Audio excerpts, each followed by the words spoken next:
Halo, kembali saya ajak Anda untuk berbincang dengan Bung Rocky. Kali ini kita coba keluar dulu dari Indonesia, Bung Rocky ya. Kalau kita amati itu unjuk rasa di kampus-kampus di Amerika semakin meluas. Semakin ditekan malah semakin luas ya ketika karena misalnya di Columbia University demo anti-Israel yang kemudian digusur oleh polisi, tapi justru malah kemudian kekuatannya lebih kuat besar lagi dan itu merata. Bahkan sampai masuk ke kampus-kampus di Eropa juga udah mulai bergolak.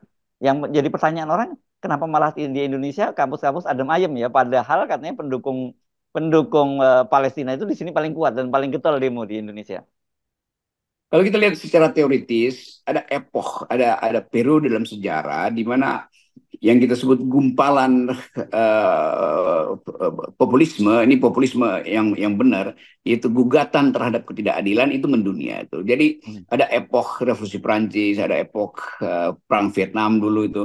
Jadi semua hal yang kita bayangkan hari ini sebetulnya itu satu paket dengan krisis biasa disebut sebagai the great refusal atau total refusal, penolakan total terhadap semua ide yang membebani umat manusia, tetapi kemudian terhubung dengan peristiwa.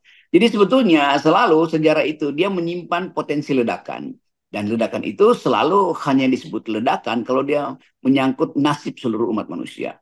Nah, ledakan yang sedang kita bayangkan sebetulnya adalah ketegangan di dalam pengendalian krisis energi, yaitu soal pemanasan global segala macam.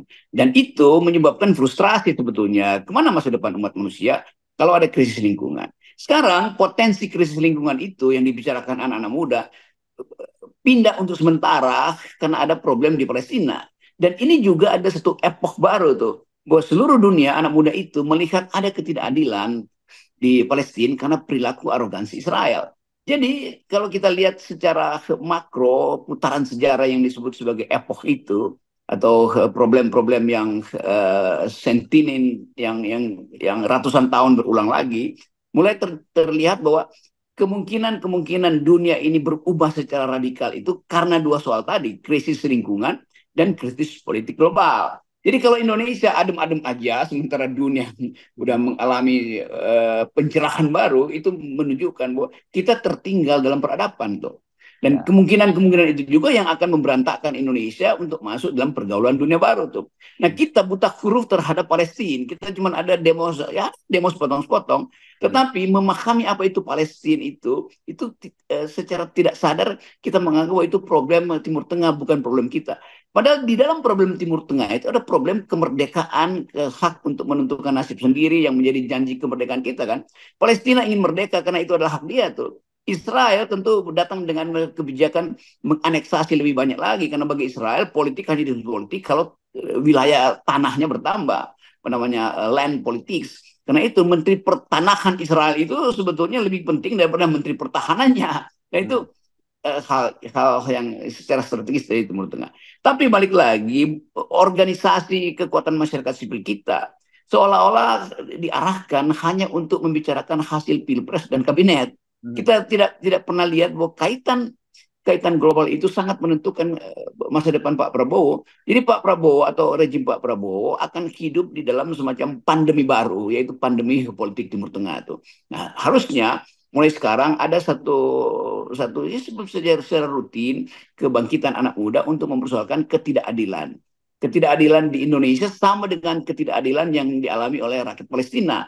Ketidakadilan kebijakan Pak Jokowi itu memberantakkan demokrasi, sama seperti Israel itu memberantakkan prinsip-prinsip penghormatan terhadap asasi manusia di Palestina kan. Nah, Hmm. kita mau lihat itu dari perspektif bahwa Indonesia, bahwa sejarah Indonesia juga adalah bagian dari sejarah global dan Ya. sejarah lagi dibuat secara global dan Indonesia apalagi anak-anak muda ini seolah terlena dengan apa namanya melodramatis bahwa Anies tidak memenangkan, ya udahlah itu udah selesai, kita pindah pada isu yang lebih lebih lebih lebih radikal, yaitu isu kemanusiaan di Palestina yang juga akan menjadi isu yang sejenis akan terjadi di Indonesia.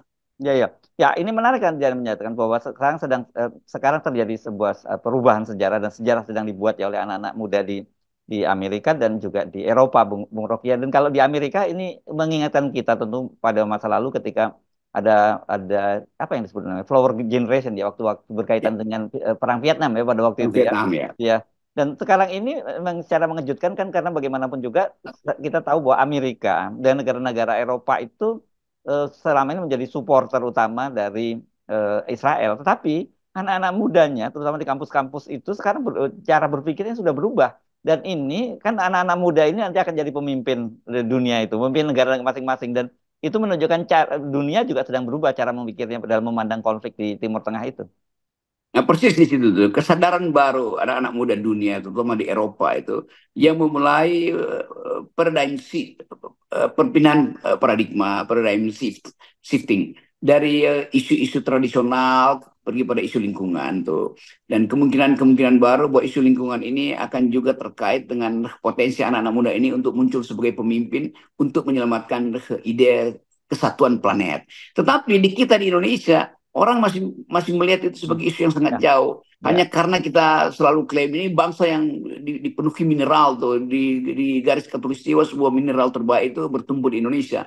Tanpa kita sadari bahwa mineral itu pada akhirnya hanya akan jadi beban kalau dia merusak lingkungan. Padahal di Eropa, di Amerika itu soal mineral ini jadi isu nomor dua karena orang mencari sumber-sumber energi baru dari laboratorium-laboratorium kimia, bukan lagi gali-gali manfaat yang disediakan oleh alam.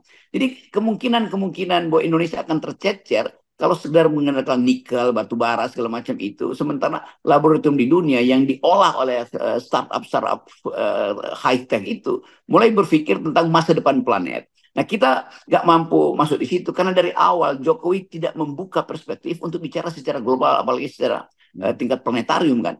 Jadi terlihat betul 9 tahun Jokowi memerintah itu tidak diinvestasikan cara berpikir hipotetis, cara berpikir imajinatif, apalagi cara berpikir sebagai the next teknologi. Dan itu intinya. Jadi kalau kita lihat sekarang sebetulnya kita dihukum oleh sejarah karena kita hanya mampu untuk bicara tentang infrastruktur jalan tol segala macam dan bahkan kereta cepat dipromosikan sebagai teknologi tinggi Indonesia. Padahal kereta cepat itu ada teknologi yang terkebelakang udah. Karena Indonesia di zaman Pak Harto bahkan udah punya teknologi fly by wire. Kita punya CN235 dengan komposisi teknologi yang bahkan di atas kereta cepat kan. ya. Jadi kita mesti akhirnya mengatakan bahwa Jokowi gagal memberi perspektif masa depan pada Indonesia, termasuk perspektif untuk melihat bahwa tekanan politik Israel pada Palestina itu bisa menyebabkan berantakannya ide tentang demokrasi dan itu juga akan terkait dengan Indonesia. Jadi Jokowi gagal dalam dua hal, membackup pikiran untuk berpikir lebih strategis secara global dan tidak memberi kesempatan anak muda berpikir secara maksimal untuk masa depannya tuh. Ya. Kenapa? Karena yang dia pikirkan cuma masa depan seorang anak muda yang adalah anaknya. Iya, iya. Nah, ini saya kira penting kita untuk jelaskannya. Kenapa kok Jokowi lagi yang salah? Iya, kan tetap orang anggap kok Jokowi. Ya memang, memang Iya, faktanya begitu. Kan ada orang lain yang salah selain Jokowi. Yang iya, seandainya Jokowi menahan ambisinya untuk ya, fokus pada keluarga, dia bisa fokus pada anak muda, bukan ya. sekedar anaknya sendiri. Ya, ya karena kita membayangkan ya sekarang betapa kita masih sangat tertinggal jauh ya gara-gara Jokowi kan kemudian kita di Indonesia sibuk bicara tentang bagaimana mengembalikan demokrasi di Indonesia kan gitu gara-gara dia ambisi dia jadi dinasti. Sementara dunia lain sudah berpikir tentang bagaimana tentang ketidakadilan di belahan dunia lain seperti di Palestina seperti itu ya Bung Rocky. Harusnya kita itu sudah masuk dalam komunitas dunia yang berpikir tentang itu begitu. Nah, saya kira itu rumusan yang bagus tuh. Kita terpaksa benahi ulang Yes. rumah politik Hmm. kita karena dirusak oleh Jokowi sebelum kita bisa terlibat dalam isu-isu global, Ya, isu-isu yang melibatkan masa depan tuh. Jadi memang ya kesalahan itu nggak ada cara lain untuk kita tagihkan sebagai kesalahan peradaban bahkan pada Jokowi itu. yes, Jadi betul bahwa apa yang dilakukan Jokowi itu memberantakkan masa depan. Dia mengkerdilkan pikiran-pikiran manusia karena nggak mau ada oposisi. Padahal di dunia ini begitu ada perkelahian pikiran di situ terbit inovasi itu. Nah hmm, Jokowi nggak mau itu. Bahkan dia masih mau mengatur partai-partai politik supaya tunduk pada kepentingan dia, yaitu hanya ingin IKN itu jadi penanda bahwa dia berhasil. Orang nggak peduli dengan IKN, Tetapi bagi Jokowi ya itu satu-satunya tanda. Karena itu dia paksa Gibran supaya Gibran nanti yang akan melantik dirinya sendiri nanti di 2029 kalau ada kesulitan kepemimpinan Pak Prabowo di masa depan. Jadi kelihatannya ini keterbatasan kapasitas Jokowi menyebabkan bangsa ini tenggelam di dalam ketidakpastian. Ya, tapi sebenarnya Bung Rocky itu bisa jadi keuntungan sebenarnya kalau buat Pak Prabowo kalau kemudian dia sedikit melakukan pembeda saja dengan Pak Jokowi begitu ya. Jadi kan memang selama ini kita tahu selama Pak Jokowi memerintah itu inward looking banget ya. Itu salah satunya adalah dengan Ya. caranya Pak Jokowi tidak pernah hadir dalam sidang-sidang di PBB, tidak pernah muncul dalam perdebatan yang bersifat bilateral gitu ya di pentas dunia. Nah, multilateral, mohon maaf, maksud saya perdebatan multilateral di PBB misalnya. Tetapi saya kira dengan kapasitas Pak Prabowo, dia dengan mudah sebenarnya membuat pembeda. Misalnya mengambil kembali peran kita di OKI, kemudian memberikan peran kita di Asia Tenggara, dan juga pentas global seperti para pemimpin-pemimpin Indonesia sebelumnya, seperti Bung Karno, Pak Harto, bahkan juga sampai Habibie dan SBY. Gitu. Ya, saya kira itu masukan yang bagus atau usulan yang bagus bagi Prabowo. Bikin distintif Ya, karakter itu.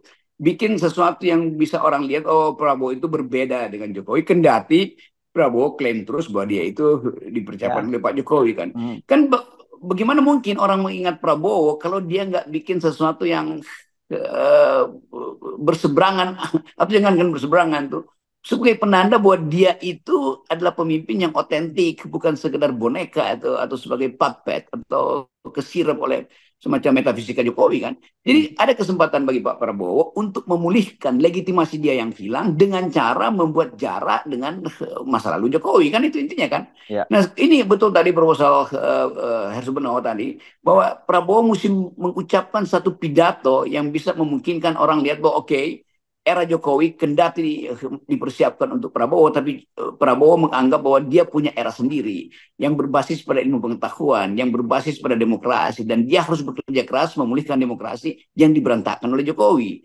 Minimal itu yang mesti ada di kepala Pak Prabowo sebelum dia dilantik misalnya, supaya waktu dia dilantik, dia akan dengan sangat lega mengatakan bahwa era Pak Jokowi sudah selesai, mari kita hormati dia, tetapi era saya tidak merupakan kelanjutan dari era Pak Jokowi. Apa yang tidak boleh dia lanjutkan? Itu kepemimpinan feodal, itu kepemimpinan dinasti. Apa yang tidak boleh dilanjutkan? Itu pengendalian opini publik. Kan bisa dibahasakan kan. Banyak orang di Gerindra yang pintar untuk membahasakan itu. Jadi sekali lagi diferensiasi itu mesti ada tuh. Kalau tidak ya Prabowo sekedar dianggap sebagai ya presiden ke-8.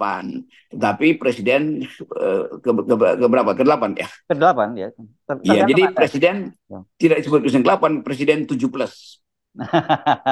Tergantung. Kalau Anda memasukkan Pak Safrudin Prawira Negara sebagai presiden, itu bisa ke-9. Iya, Bukan presiden tapi ke-9. semuanya mesti di dalam tema tadi. Diferensiasi harus terjadi. Itu namanya kepemimpinan tuh. Ya, ya. Dan itu saya kira itu bisa menutupi apa yang selalu tadi Anda sebutkan dalam perbincangan kita pagi hari tadi bahwa ada soal soal defisit atau kelemahan dalam legitimasi ya dalam dengan cara itu diubah itu langsung melejit itu saya kira legitimasinya Bung Rocky. Ya, itu pentingnya staf khusus Prabowo itu juga berpikir untuk memframe Prabowo sebagai orang global.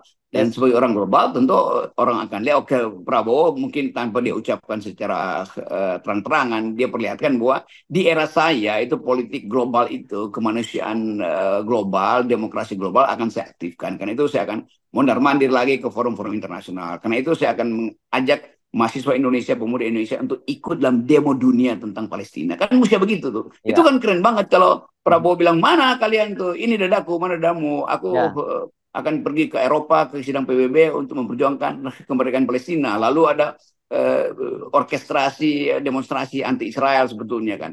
Bukan anti orang Israel, tapi anti kebijakan Netanyahu yang menghalangi perdamaian yang sudah direncanakan berpuluh-puluh tahun di Dewan Keamanan. Kan itu Ya. intinya kan. Jadi sekali lagi kemungkinan tadi Prabowo membuat diferensiasi itu akan menghapus bolong legitimasi yang ada pada dia sebagai Yes. hasil dari Mahkamah Konstitusi yang pro Gibran. Yes, oke. Oke, kita Ya, kita nol kan ya, Bung Rocky ya semuanya ya. niatkan untuk bikin diferensiasi Yes. Presiden Prabowo. Yes.